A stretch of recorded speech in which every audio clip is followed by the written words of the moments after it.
8,60,00,000 रुपियाँ ब्याङ्कले पत्याएको मान्छे भारतमा गएर भाडा बोल्नु पर्यो। हिजो तपाईँको 25-30 जना मान्छेलाई रोजगार दिएको मान्छे म आफै भारतमा गएर लुकेर अरूको भाडा माझेर पनि जिन्दगी चलाएँ सर। भाडा बोल्नु पर्यो। भाडा बोल्नु पर्यो र मेरो एउटा मात्रै कुरा हो भने कि असफलता हुँदैमा मानिसको जिन्दगी सकियो र जब म नारायणी किनारमा गएर अब सकियो जिन्दगी भनेर विचार गरेँ, तल झलझल्ती दुईटा छोरा र छोरीको अनुहार देखिसकेपछि गएर आखिर म बाँचेँ र जिउँदो भएँ भनेन सफलताको स्वाद चाख्न पाउँछु। आमाले पनि हेरिनुभएको होला होइन? आमाले पनि हेर्नुहुन्छ होला। कति भयो परिवारको सदस्यलाई नभेटेको? 1.5-2 वर्ष भयो सर। के भन्नुहुन्छ? छैन, म सफल भएर फर्किन्छु। फर्किनुहुन्छ तपाईँ? अवश्य। यो आत्मविश्वास चाहिँ तपाईँसँग छ?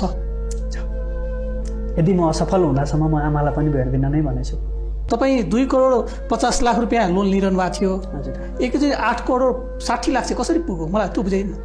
6,50,00,000 रुपियाँको एलसी थपेर ऋण बढ्दै गयो। कुन ब्याङ्कमा लोन थियो तपाईँको? मेरो कुमारी ब्याङ्क। कुमारी ब्याङ्कमा। हजुर। कुमारी ब्याङ्कमा तपाईँले जति आफ्नो सम्पत्ति हो त्योभन्दा धेरै लोन दिएछन् त, यो चाहिँ कसरी भयो त? अब यो विश्वासको वातावरण भन्नुपर्ने हुन्छ कि सर। अरू नर्मल मान्छेहरूलाई त तपाईँको 60-70% टाइट गरेको भन्ने सुन्छु। तपाईँलाई त झन्डै 200% नै विश्वास गरेको देखियो होइन? बढी नै देखियो, 300% नै भनौँ न। उद्देश्य क्लियर छ कि छैन भन्ने कुरो त पोइन्ट आमले देखायो सर। हिजोको दिनमा चाहिँ देखियो विश्वास गरेको। जसलाई तपाईँले पेमेन्ट तिर्नुपर्ने छ उहाँहरू पनि त्यो कार्यक्रम हेर्दै हुनुहुन्छ, उहाँलाई के भन्नुहुन्छ? मबाट पैसा नै असुल्न खोज्नु भएको नि त तपाईँहरूको पैसा त मैले तिर्नु पर्यो नि त।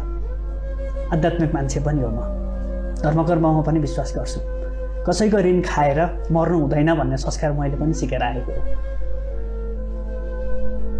अन्तिम दिनसम्म पनि म सम्झिरहेको हुनेछु यदि मैले कसैको पैसा खाएर मऱ्यो भने। अङ्ग बेचेर पनि म ऋण तिर्न तयार छु, तर म आज अङ्ग बेचेर ऋण तिरौँ अथवा मैले गरी खाएर ऋण तिरौँ।